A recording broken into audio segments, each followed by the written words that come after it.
donne le titre tout de suite. Il s'agit, on l'entend, de la résilience. Si quelques-uns ont été attentifs sur Facebook, n'est-ce pas, ils ont déjà vu le titre. La résilience. Oh, c'est un mot un peu barbare, mais je vais vous l'expliquer dans quelques instants. Nous avons besoin d'être encouragés. Je vous le dis. Exhortez-vous les uns les autres. C'est un commandement qui n'a pas de valeur dans le temps. C'est-à-dire que cela doit être exercé en permanence. Nous devons tout le temps nous soutenir les uns les autres et continuer d'avancer. Je vous encourage à tenir bon. Oui, les actualités sont tellement difficiles à entendre. Tous ces mensonges du diable. Tout ce qui est dit. Je ne reviendrai pas sur le masque, les 19 degrés, les machins, les trucs, toutes ces bêtises. Ne vous y conformez pas, ne nous conformez pas. Ne nous conformons pas au temps présent. N'ayons pas peur. Mais je comprends que nous avons besoin d'être encouragés. Et j'ai trouvé quelque chose dans la parole de Dieu qui est assez extraordinaire. Encore une fois, dans les traductions grecques. Et on se dit, mais Seigneur, est-ce que la Bible a été écrite finalement il y a 2000 ans ou est-ce qu'elle a été écrite hier? Cela nous parle tellement encore aujourd'hui. Vous allez le voir. Nous avons besoin de réaliser que nous sommes résilients. Parce que c'est une réalité. Ce n'est pas une option, ce n'est pas un choix. Ce n'est pas juste une parole d'encouragement. C'est une vérité. En Christ, nous sommes forts. Je vous le dis, nous l'avons chanté encore tout à l'heure. En Christ, nous sommes forts. Nous avons la victoire dans le nom de Jésus, n'est-ce pas? Et donc, nous devons continuer de persévérer, de marcher selon notre foi, de démontrer que nous sommes vivants en Christ et de continuer à démontrer au monde notre façon d'être et surtout notre façon d'être en Christ. Démontrer qui nous sommes en Jésus. Nous l'avons chanté à peine, ce merveilleux chant, je l'aime beaucoup. Nous tiendrons établis sur le roc. Nous ne tiendrons pas établis sur le sable ou sur les fausses vérités et les vrais mensonges du monde. C'est sur le roc que nous tiendrons. Le roc de Christ, bien entendu. Pourquoi un roc? Pourquoi cette comparaison? Pour plusieurs raisons. Parce qu'un roc, ce n'est pas seulement juste un rocher ou un caillou. C'est un roc. C'est solide. Cela ne bouge pas. Même au milieu des tempêtes, cela ne bouge pas. Avez-vous vu sur les côtes normandes, les côtes du débarquement, ces grands rocs artificiels? Mais en tout cas, ils sont encore là depuis 70 ans. Calculez vite fait. Les blocos, on les appelle, du débarquement. Ce sont des massifs, des rocs. Ils n'ont pas construit ça juste en briques ou en paille ou en parpaing. Non. Ils se sont copiés sur le modèle de la nature. Ils ont pris des formes de rochers énormes, arrondis, et ils ont coulé du béton pur dedans. Du béton qui est constitué de plein de cailloux. Et ensemble, un amas, un agglomérat, ça forme un roc. Ils sont encore là aujourd'hui pour témoigner des vestiges du passé. Malgré les tempêtes, malgré le vent, l'acidité du sel, eh bien, ce roc, ces blocos sont encore là. C'est juste une image que je vous donne. Christ est bien plus que cela. Il est un roc sur lequel nous nous appuyons. Parce que même quand le monde est déchaîné, le roc ne bouge pas. Et le monde est déchaîné, je vous le dis. Des guerres et des bruits de guerre. Certains pensent même que la guerre nucléaire est très proche. Mais cela ne m'atteint pas. Parce que le roc de Christ n'est pas sensible à cela. Et je vis à l'intérieur de lui. Ma vie est bâtie sur ce roc, n'est-ce pas? Et pourquoi ce rocher? Parce qu'il y a une autre comparaison.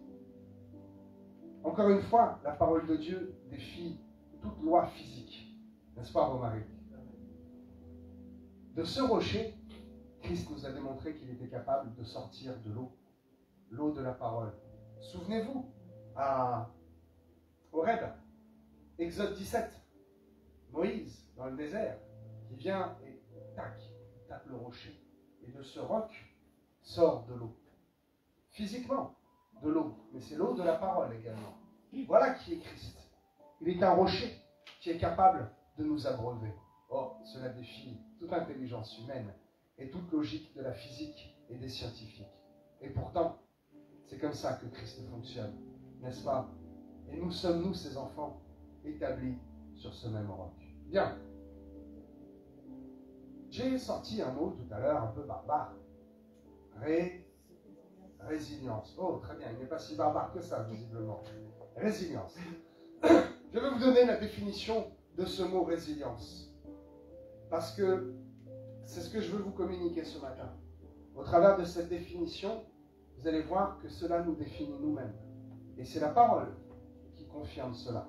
Nous sommes faits pour être résilients. La définition, c'est mieux? Est-ce que c'est mieux comme ça? Ah, les deux ensemble peut-être, parce qu'à l'image, c'est sombre. Bien. Résilience.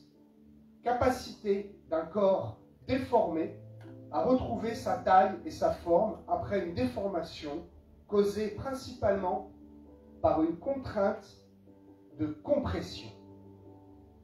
Avez-vous bien saisi? Image.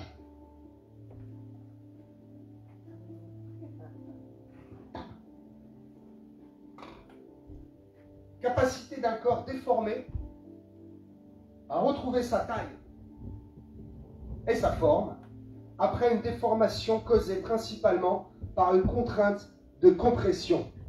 Comme ce ballon, c'est-à-dire qu'il y a une compression qui est faite, une compression physique, il y a une force physique, quelque chose de dur qui est là-dessus, tu vois, et pourtant, il retrouve sa forme initiale.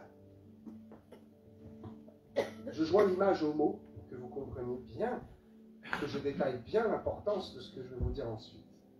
Ok, vous avez compris, la résilience, c'est la capacité à retrouver sa forme après avoir subi une contrainte de compression. Le ballon ira aux enfants après le culte. Bien. Et si nous lisions un verset bien connu qui va avoir ce matin pour vous une résonance nouvelle et une plus grande importance. Romains 5, verset 3. Paul aux Romains, chapitre 5 et au verset numéro 3. Peut-être comme cela, vous dites Romains 5, ça me parle. Je vais lire pour vous et vous allez dire, ah oui, je connais ce verset. Et il y a une révélation. J'ai ça pour vous ce matin.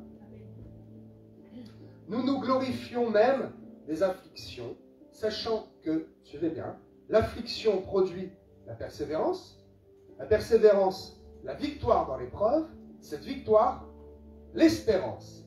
Il y a ici un cheminement. Alors, je vais encore une fois détailler le vocabulaire, parce que la langue française est riche, mais pas autant que le grec et l'hébreu.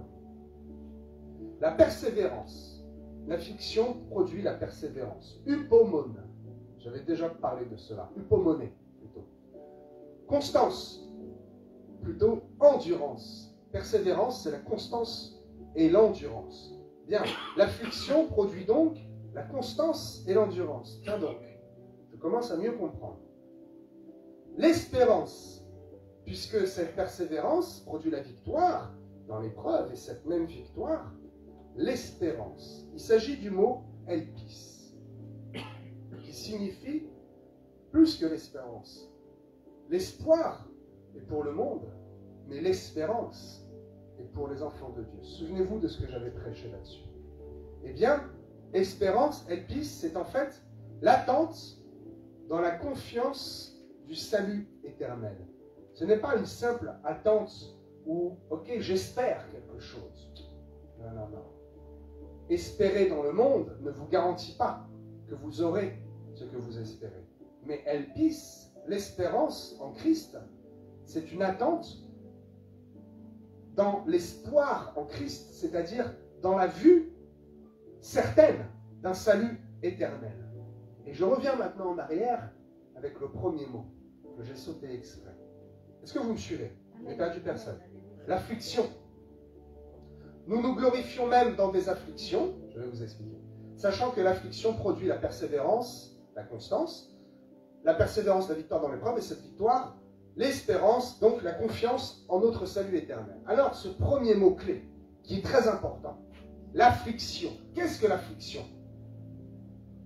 Splicis. Ok. Un peu lieu. Tliplis. Voilà. Un peu dur à dire en grec. Ok. Mais l'important, c'est de retenir le sens premier. Il n'y a qu'un seul sens à ce mot. Très étrange. Souvenez-vous de la définition du mot. La définition, ok, c'est là. La pression. Ah, je retrouve ce mot. Alors, attends, je reprends ma définition de la résilience. La capacité d'un corps déformé à retrouver sa taille et sa forme après une déformation causée principalement par une contrainte de compression, de pression. Et ici, Paul aux Romains nous dit quoi? Nous nous glorifions même des pressions. Affliction. Ce mot précisément veut dire pression. Nous nous glorifions des pressions, sachant que la pression produit la constance, la victoire dans l'épreuve, et cette victoire, la confiance et l'espérance en notre salut éternel. Cela veut dire que plus nous sommes pressés, plus nous avons d'espérance et plus nous avons la foi qui grandit. Comprenez-vous ce verset qui est tellement important? Ce verset démontre que, oui, nous ne sommes pas des ballons, bien sûr que non, mais nous avons cette même capacité de résister à la pression et de revenir en forme, de revenir à notre forme originelle d'enfant de Dieu. Parce que rien ne pourra nous ravir de la main de Dieu. Donc, cette contrainte de pression, la pression du monde, la pression des mensonges du diable, la pression des actualités, la pression des épreuves et la pression des tentations également, et bien finalement, cela produit quoi? Une augmentation de notre espérance en notre salut. Oh, merci Seigneur, alléluia. Avez-vous compris que Romains 5 est en fait une merveilleuse promesse, une confirmation de qui nous sommes en Christ? C'est écrit noir sur blanc. Clairement, oui, nous sommes résilients. Nous qui sommes chrétiens. Ce n'est pas non plus une option ou quelque chose à aller chercher. Nous le sommes déjà. Par nature, nous nous glorifions. Ici, il s'agit de Paul aux Romains. Ok, donc c'est les chrétiens. Ce message n'est pas adressé au monde. Il y a des versets où Jésus parle au monde. Mais ici, c'est une confirmation. Nous nous glorifions même des pressions, sachant que la pression produit la constance. La constance, la victoire. Mon ami, si tu veux la victoire, sache être constant, sache être régulier et endurant. Viens à ton culte, honore Dieu, prie-le tous les jours, prie avant de manger, avant de te coucher, en te levant. Sois constant, parce que cette constance va te mener dans la victoire, et la victoire va te confirmer que tu as une pleine espérance et que ton salut est garanti. Tout ça part de quoi? La pression. Philis, l'affliction. Voilà ce que produit la pression. Mes amis, je vous le confirme, oui, nous sommes résilients. Je trouve ce verset extraordinaire, et je l'ai entendu plusieurs fois, mais je n'avais jamais entendu cette explication et cette confirmation, cet encouragement. Cela est un encouragement pour toi ce matin.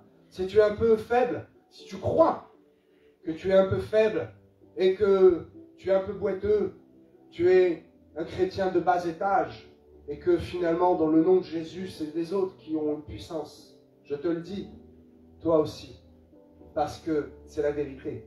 Quand tu es pressé, tu retrouves cette forme. C'est extraordinaire. Quand le monde est pressé, il se casse comme une noix.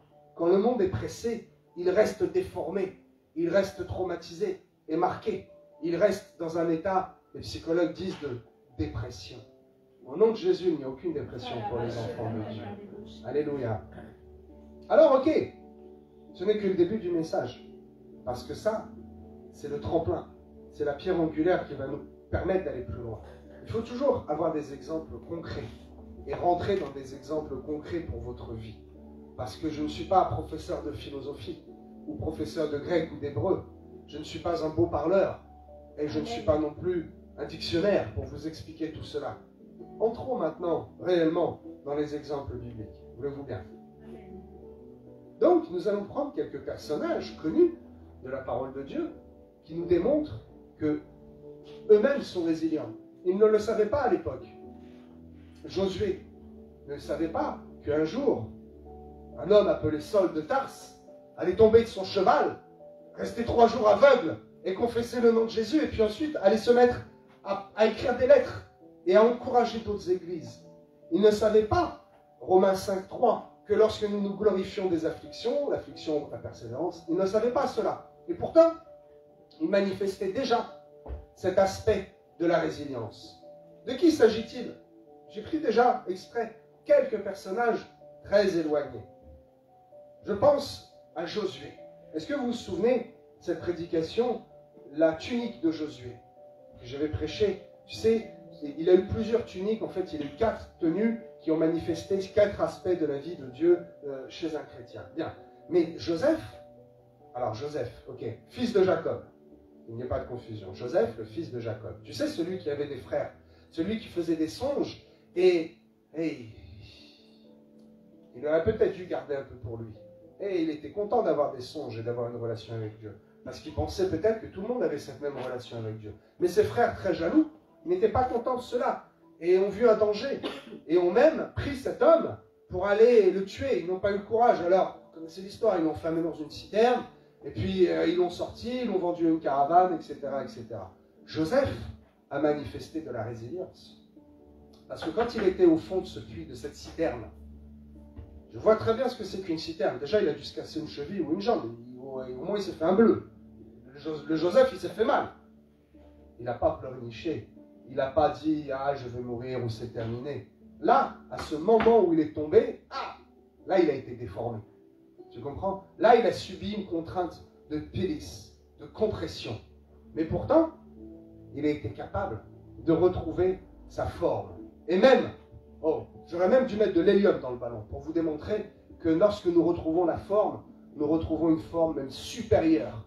Pourquoi? Parce que l'histoire de ce Joseph, vous la connaissez, j'espère que vous la connaissez, je vous la résume, ok. Il avait cette tunique-là, pleine de couleurs. Et donc il était élevé déjà dans sa famille. Son père l'aimait beaucoup. Puis il a été rabaissé. Puis il a été pressé. Et puis finalement, tout doucement il remonte. Ça a pris du temps, parce que même il a été emprisonné dans les prisons de Pharaon. Et puis un jour, ce grand homme, grand responsable, on peut dire le président, a un songe que personne ne peut expliquer. Et puis on se souvient, alors on va chercher le gars là au fond de la prison, ce Joseph, il explique le songe. Et le pharaon, il est scotché, il dit mais c'est la vérité. Viens, attends, on va parler. Et il l'honore. Et même à la fin de l'histoire, il lui donne son anneau, l'anneau du pouvoir. Et il le remet, il le fait habiller de vêtements en lin tout blanc. La manifestation visible de ces vêtements blancs et de cet anneau montrait au peuple et à toutes les autorités, même dans le monde entier, qu'il avait les mêmes pouvoirs que Pharaon. Il pouvait dire, toi tu vis, toi tu meurs, toi tu vis, toi tu meurs. Il pouvait dire, toi tu manges, toi tu ne manges pas, toi tu travailles, toi tu arrêtes de travailler. Toi bâtis un mur, toi bâtis un temple pour mon Dieu. Il avait ce pouvoir-là. Voyez-vous? Alors qu'il est parti d'une citerne. Il a été humilié, il a été pressé de Pélis, et puis il a retrouvé sa forme. Un autre exemple, Moïse. Moïse, qui aurait pu avoir de grands pouvoirs à côté de Pharaon, et pourtant, il a choisi de mener le peuple hors d'Égypte, hors de son esclavage. Imaginez les pressions qu'il a dû subir. Imaginez les démons dans la nuit qui auraient pu venir lui parler, certainement, lui dire « Hey, qu'est-ce que tu fais? Va régner sur le monde, regarde, tu peux avoir une grande place. Qu'est-ce que tu vas t'humilier avec tes frères là qui sont esclaves? Toi, tu vas devenir esclave aussi, attention hein !» Et il a dit « Non, je veux résister à cette pression et je vais obéir à Dieu parce que je le prie, je lui parle et je le connais. Et je sais que là où maintenant je suis sous pression, comme un ballon d'hélium, je vais exploser et je vais obéir à Dieu et je vais mener ce peuple ailleurs. Je vais le mener dans sa destinée. Parce que je crois en Dieu et je crois que Dieu est tout-puissant. David, Esther, David avec Saül, Saul. Ok, combien de fois il a voulu le tuer, il lui jetait des piquants comme ça pendant que David venait le chanter. Et David a résisté. T'imagines cette pression? Parce que finalement, le roi Saül, il savait que c'était un faible. Et David était très puissant, très fort. Il savait qu'il avait un grand pouvoir physique et spirituel. Il aurait pu dire, hey, moi je t'écrase, moi, mon orgueil vient, je peux t'écraser. Il a résisté à ça. Cette pression qui lui était infligée. Résultat, il a résisté à cette pression, il a été déformé. Oui, il a été obligé de se cacher, même avec, je crois, 400 bandits. C'était des bandits, hein. Il a recruté des bandits à un moment. Dans le désert, il était obligé de fuir, alors qu'il savait très bien qu'il allait être roi. Mais il a attendu, il a résisté. Et donc, il a repris sa forme, même supérieure. David a été un très grand roi. Esther, Ruth, tous ces personnages de l'Ancien Testament, et même du Nouveau Testament, qui ont manifesté cette capacité de résilience. Ces fameux héros de la foi que vous trouvez dans Hébreux 11, 11. C'est facile. Hébreux 11, 11. Allez relire. Regardez ces héros de la foi qui ont tous manifesté déjà à leur époque cet aspect de la résilience. Mes amis, ce n'est pas juste un message pour te faire plaisir ce matin. C'est un message pour te démontrer une vérité au travers de ce verset de Romains. Une vérité qui était exacte il y a 2500 ans, qui était exacte il y a 2000 ans, qui était exacte il y a 1900 ans et qui est encore exacte aujourd'hui. C'est une parole de vérité.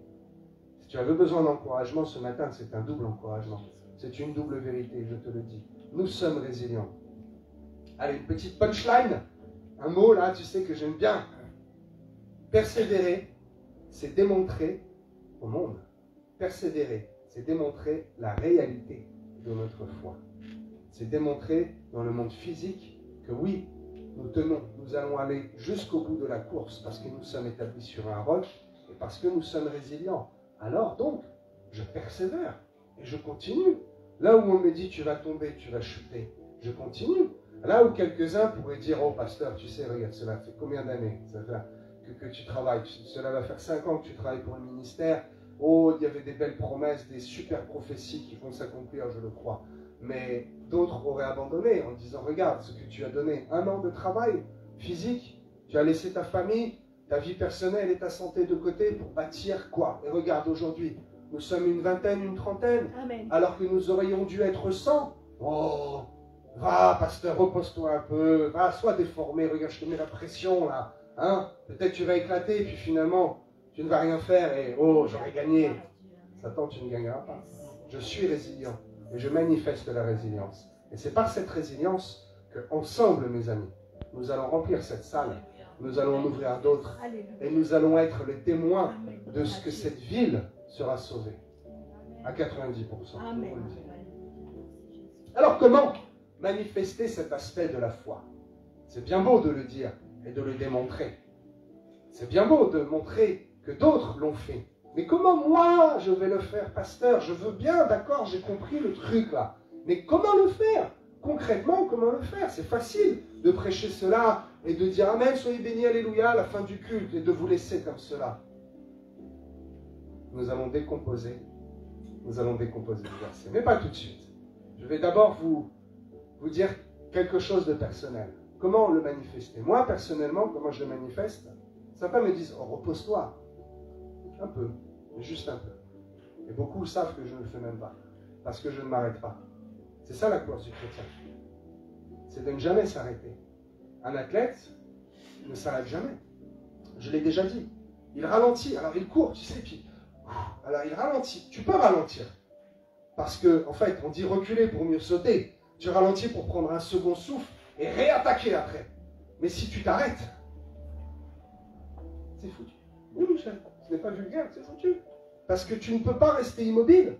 Soit tu avances, soit tu recules. Si tu t'arrêtes, eh bien, tu es comme sur un tapis roulant. Et naturellement, tu vas reculer. Je pense à quelques-uns que l'on ne voit plus ici. Les pauvres, ils se sont arrêtés. Ils vont revenir. Amen. Mais ils vont avoir du chemin à rattraper. C'est dommage pour eux, ils auraient pu être beaucoup plus loin. Ne nous arrêtons pas dans la course. Philippiens 3, verset 14. Un verset très très connu. Philippiens, chapitre 3, verset 14. Paul, l'apôtre Paul. Je cours vers le but pour remporter le prix de la vocation céleste de Dieu en Jésus-Christ. Je cours vers le but. Quel est le but? Le but, c'est de toucher cette croix, d'aller à la rencontre de Jésus-Christ, de le connaître plus et encore plus. Galates 5, verset 7. Vous couriez bien. Qui vous a arrêté pour vous empêcher d'obéir à la vérité. Hey, personne ne m'arrêtera. Personne ne m'arrêtera pour m'empêcher d'obéir à la vérité.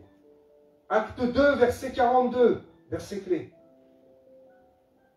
Il persévérait dans l'enseignement. Ok, vous connaissez ce verset. Je vais encore vous démontrer qu'il y a quelque chose encore à en tirer. Peut-être vous l'avez entendu prêcher 50 fois. Et bien cette 51e fois, vous allez encore découvrir quelque chose. Acte 2, 42. Il persévérait dans l'enseignement des apôtres, dans la communion fraternelle, dans la fraction du pain. Ah, il est difficile à faire le 4. Et dans les prières. Oui, Michel. La crainte s'emparait de chacun, et il se faisait beaucoup de prodiges et de miracles par les apôtres. Décomposons simplement ce verset.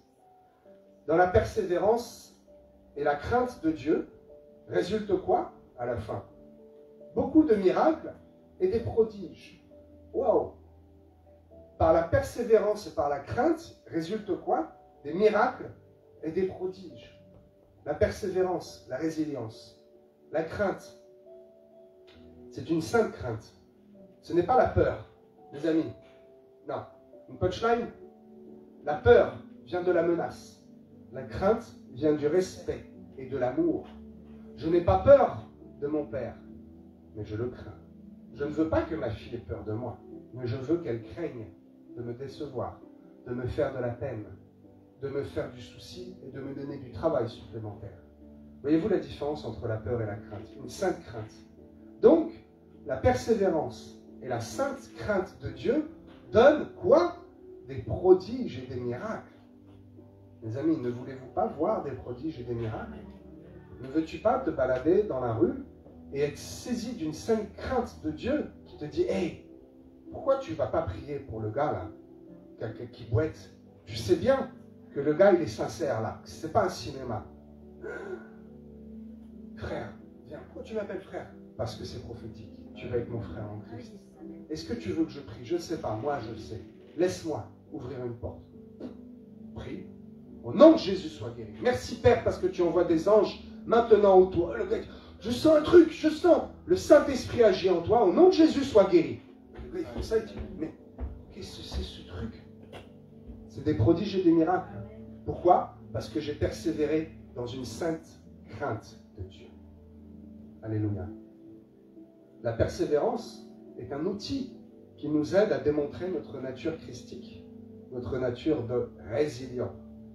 Soyons persévérants. Alors reprenons ce verset clé, je vous l'ai dit, Acte 2, 42, et nous allons le détailler. Nous allons étudier les meilleurs conseils qui nous sont donnés. Ce ne sont pas les conseils de Jean-Charles Vandini, ce sont les conseils de l'apôtre Paul dans ce verset. Je vous l'ai dit, j'ai compté, vous avez vu, il y a 4 aspects. Il y a 4 points qui nous permettent de continuer dans la persévérance. Parce que je relis pour vous.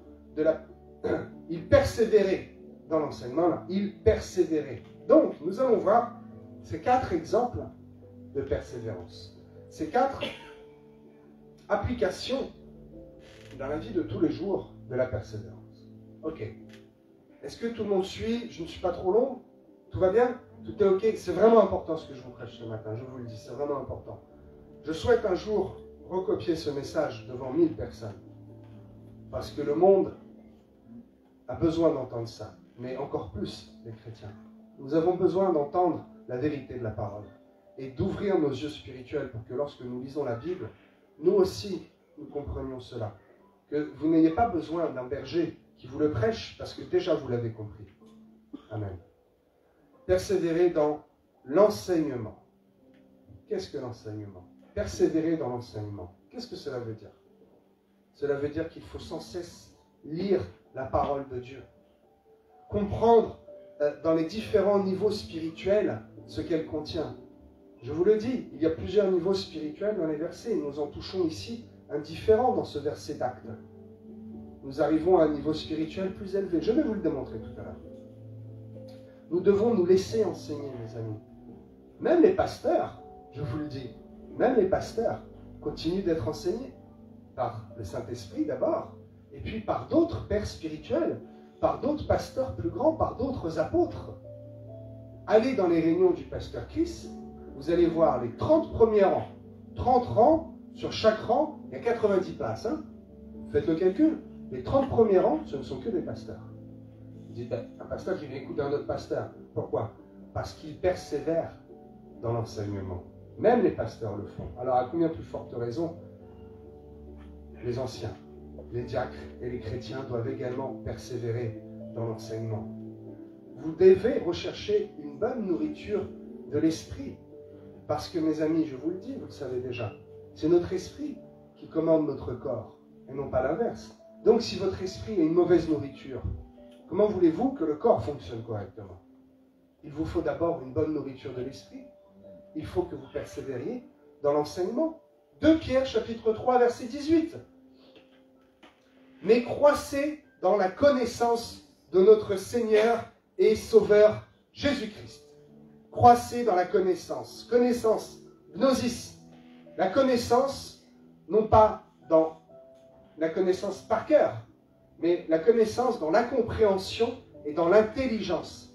Il s'agit en fait, le grec ici est compliqué. Gnosis, c'est en fait une sagesse morale. Ce n'est pas du par cœur, c'est d'avoir une sagesse morale, de comprendre avec une saine intelligence. Croissez en connaissance, croissez en gnosis. 2 Pierre chapitre 3, verset 18, c'est écrit noir sur blanc. Nous devons connaître la bonne doctrine. Nous devons être pleinement convaincus pour pouvoir donc manifester cet aspect de la résilience. Nous sommes résilients, c'est certain. Mais pour en avoir pleine conscience et le manifester, nous devons persévérer dans l'enseignement. Deuxièmement, la communion fraternelle. Et persévérer dans l'enseignement et dans la communion fraternelle. Je le dis, je le redis. Nous qui sommes présentement physiquement ici, nous sommes le corps de Christ. Et c'est plus qu'une comparaison. C'est une vérité, c'est une réalité. Nous sommes le corps spirituel, mais le corps physique de Christ. Certains sont les bras musclés, certains sont les yeux, la bouche, le nez, la tête, le cerveau, et même le petit doigt est très utile. Parce que le petit doigt, s'il n'était pas là, la main n'aurait pas autant de compétences. Prenez l'exemple du pouce. Essayez de faire n'importe quoi sans le pouce. Faites l'exercice, vous allez en rire vous-même, vous allez dire, même le pouce qui paraît insignifiant est indispensable. S'il vous manque un orteil, vous boiterez. Nous sommes le corps de Christ. Nous devons persévérer dans la communion. Pourquoi? Matthieu 18. Là où 2 ou 3 sont assemblés en mon nom, alors je me tiens au milieu d'eux. Alléluia. Christ aime quand nous sommes ensemble, quand il n'y a pas de division. Ah, je suis de Paul, je suis d'Apollo, je suis de Silas. Oh, vous connaissez ce verset, je l'ai prêché la semaine, il y a 15 jours. Nous sommes de Christ, nous sommes chrétiens. Nous devons donc nous rassembler ensemble, persévérer dans la communion fraternelle. Persévérer, c'est-à-dire que oui, ce n'est pas évident, ce n'est pas naturel. Il faut y aller, il faut persévérer. Je vais prendre l'exemple de Luc 15 et je vais vous démontrer plusieurs niveaux spirituels. Je l'ai dit dans l'enseignement, persévérer dans l'enseignement parce que vous pensez connaître la Bible, mais vous connaissez le premier niveau. Allez au deuxième, allez au troisième, allez... Il y a 7 niveaux. N'allez pas au-delà du troisième. C'est la Kabbale après. Mais déjà 3 niveaux, c'est déjà pas mal. Je vais vous démontrer un exemple parce que j'aime bien ce verset. Et certains vont peut-être dire « Oh, mais c'est vrai, c'est une révélation. Je l'ai déjà prêché, mais vous savez, la nature humaine fait qu'on a besoin de la répétition. » Luc 15. C'est la brebis perdue. Ok? Vous connaissez cette parabole de la brebis perdue. Alors le premier sens, cela s'adresse au monde et à tout le monde. Le premier sens, c'est bien Christ qui va chercher les âmes perdues dans le monde. Christ, c'est celui qui va chercher réellement la pauvre brebis qui s'est éloignée parce qu'elle ne savait pas. Et c'est Christ qui est capable de laisser les 99, les chrétiens, l'Église. Il est capable de laisser l'Église qui est en sécurité pour aller chercher un perdu dans le monde. Bien, nous connaissons tous cet aspect. C'est le premier niveau, c'est facile. Mais il y a un aspect plus profond qui va vous faire comprendre qu'il faut persévérer dans la communion fraternelle. Cette brebis qui est perdue, eh bien le deuxième sens s'adresse aux enfants de Dieu, à nous, s'adresse à ceux qui ont déjà accepté Jésus dans leur vie. Ah bon? Oui.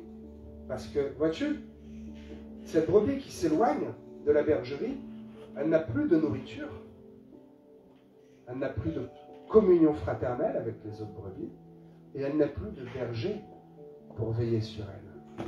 Et donc, elle se trouve en danger. Est-ce que quelqu'un peut lire le verset et m'expliquer que cette brebis, en fait, est une jeune brebis? Nous avons toujours tendance à penser que c'est une jeune brebis, parce que c'est le premier sens. Mais rentrons dans une deuxième profondeur. La deuxième profondeur, Jésus s'adresse au monde, puis là, s'adresse aux chrétiens. Il y aura une troisième profondeur, mais je ne vais pas le prêcher maintenant. Cette brebis, on ne sait pas si elle est jeune ou si elle est âgée. En tout cas, c'est une brebis qui était dans l'étable, qui était à l'abri du berger. C'est un chrétien qui a choisi de s'éloigner et de s'isoler. Et là, eh bien, ce chrétien est perdu. Mais Christ va aussi chercher celui qui est perdu. C'est dommage pour lui. Mon ami, as-tu déjà vu, tu sais, ces reportages télé où tu vois le loup attaquer? Le loup attend toujours en périphérie. Le loup ne rentre jamais dans la bergerie. Il attend toujours au dehors qu'il y en ait un qui s'isole. Et paf, il vient et il l'attrape. Et la brebis a mal. Ah, il se fait croquer une jambe. Et le chrétien revient. Ah, pasteur, avec des problèmes. Hey, qu'as-tu fait? Tu te plains? Viens. Ok, Christ t'accueille. Le bon berger va t'accueillir. Le pasteur t'ouvre les bras. Et la place est dans l'église. Mais tu as perdu du temps. Tu t'es éloigné de la bergerie. Et ainsi, tu t'es fait attraper. Pourquoi? Point numéro 2. Parce que tu n'as pas persévéré dans la communion fraternelle. Ta place est dans l'église. Ta place est dans le corps de Christ, mon ami. Ta place est dans la bergerie. Ne va pas t'exposer aux loups ravisseurs. Ne va pas perdre du temps en dehors. Et tu sais, oh, l'herbe est toujours plus verte chez le voisin. Jusqu'à ce qu'on y aille et qu'on se dise l'herbe est plus verte. En fait, il l'a pas, l'herbe. C'est une grosse arnaque. Elle a l'air plus verte, mais elle n'est pas bonne. Vite, je reviens à la bergerie. La communion fraternelle est importante, mes amis. Parce que là où 2 ou 3 sont assemblés. Okay. Mais parce que la communion fraternelle nous permet de nous exhorter les uns les autres. Et un commandement. Je vous donne un commandement nouveau. Aimez-vous les uns les autres. Comment veux-tu t'aimer les uns, t'aimer les autres, si tu n'es pas dans la bergerie? Si tu te dis, je pense à quelques-uns, Seigneur, je vais l'appeler tout à l'heure. Oh, il n'y a plus de fraternité, oh, c'est plus comme avant l'église. Hé, de quoi tu te plains? Tu es chez toi, tu es en dehors de la bergerie. Comment peux-tu dire cela? Viens et tu verras que c'est mieux qu'avant. Parce que c'est un noyau dur qui est resté. Nous sommes, mes amis, ce noyau dur. Et nous allons persister, nous allons démontrer notre résilience. Et oui, il y a de la fraternité. Oui, nous sommes dans ce lieu chaleureux. Parce que déjà, il fait chaud. Hein, c'est bien, on est bien là. Et puis en plus, il y a la chaleur du Saint-Esprit.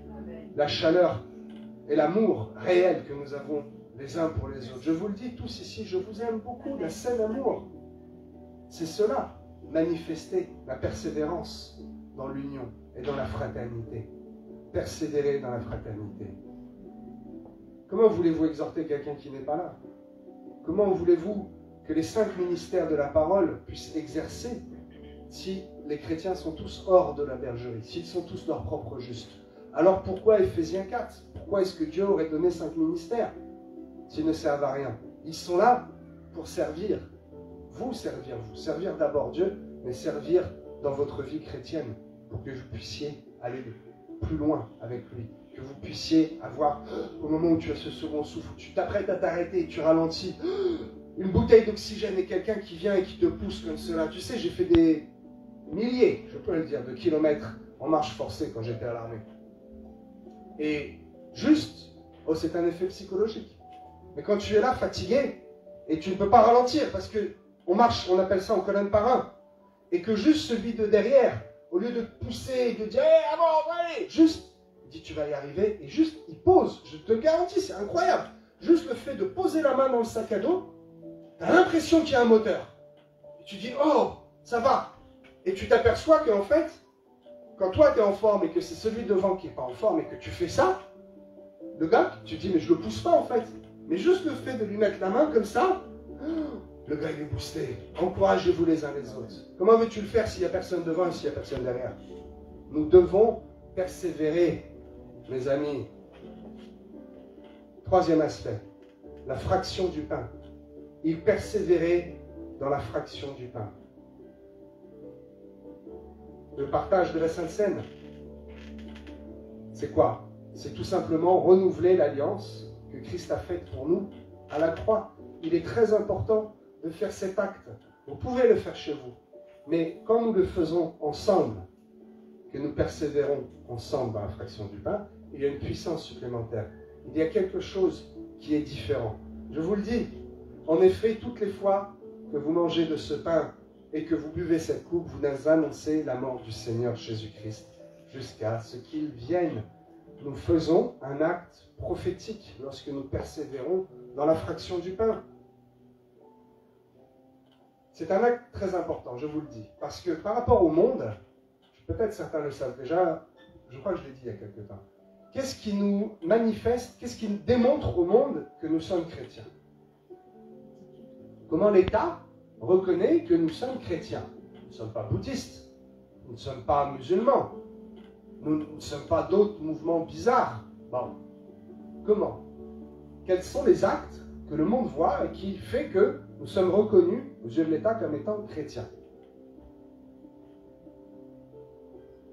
Nous prions. Bon, d'autres prient aussi. Bien. Nous chantons. Peu chantent et peu font des louanges.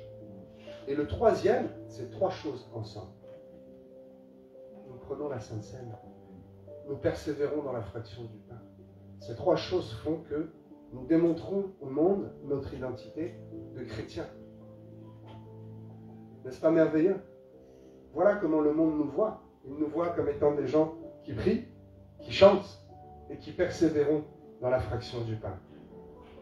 Donc, lorsque nous faisons cet acte, nous renforçons cet aspect de la résilience. Et le monde nous voit comme étant résilients, comme étant persistants et comme continuants.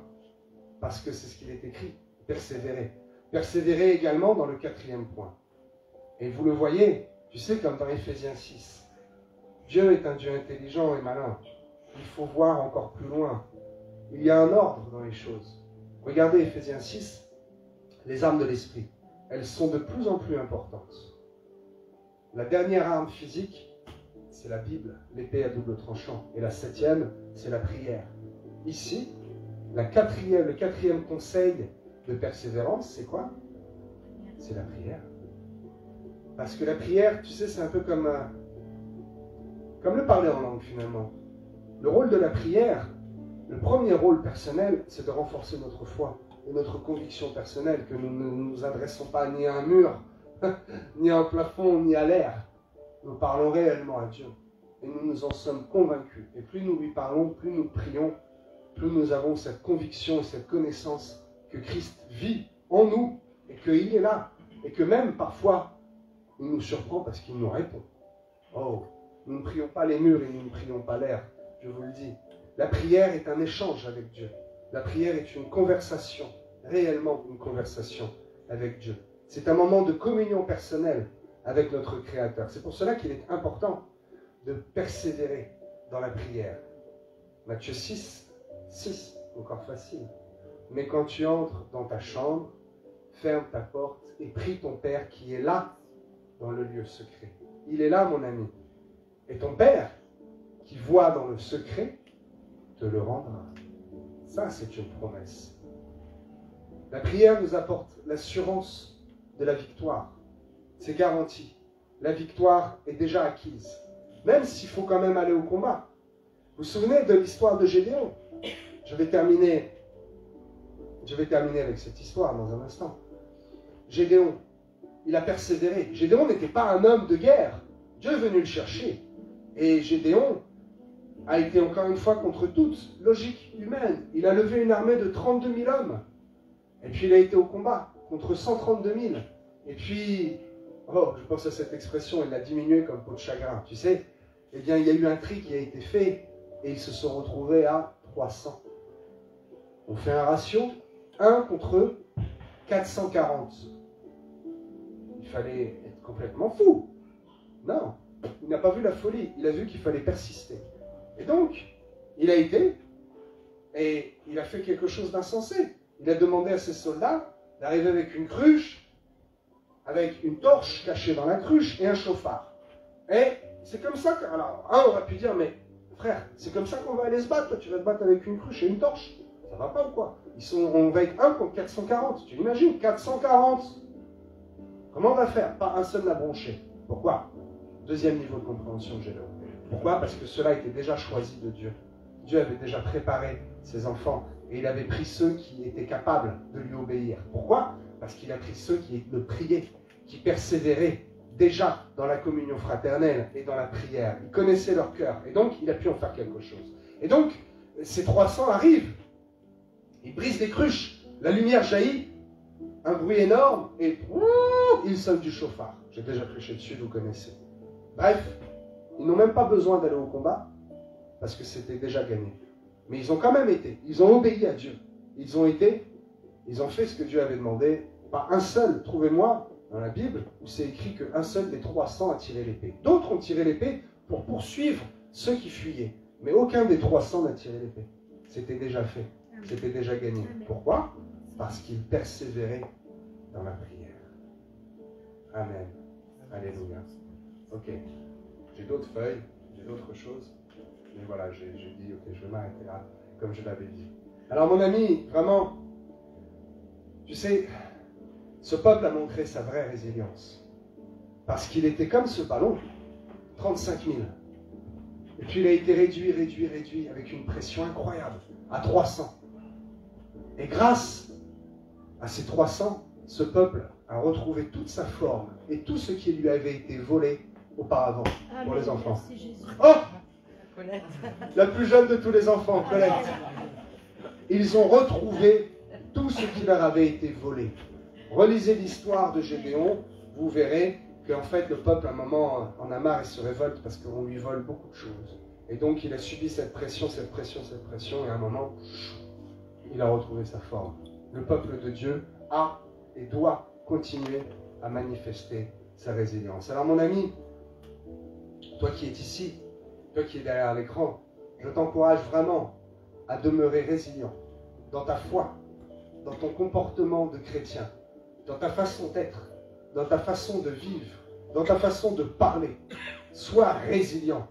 Continue à manifester que tu es enfant de Dieu et que quand le monde va venir à te pressuriser, à te mettre une pression et à te déformer, tu vas retrouver ta forme d'avant et même encore plus fort. Nous sommes indéformables en Christ. Nous avons une puissance, le nom de Jésus. Reprends au monde ce qui t'a été volé. Reprends au monde ce qui t'appartient. Démontre au monde que la vérité est en Christ, n'est-ce pas?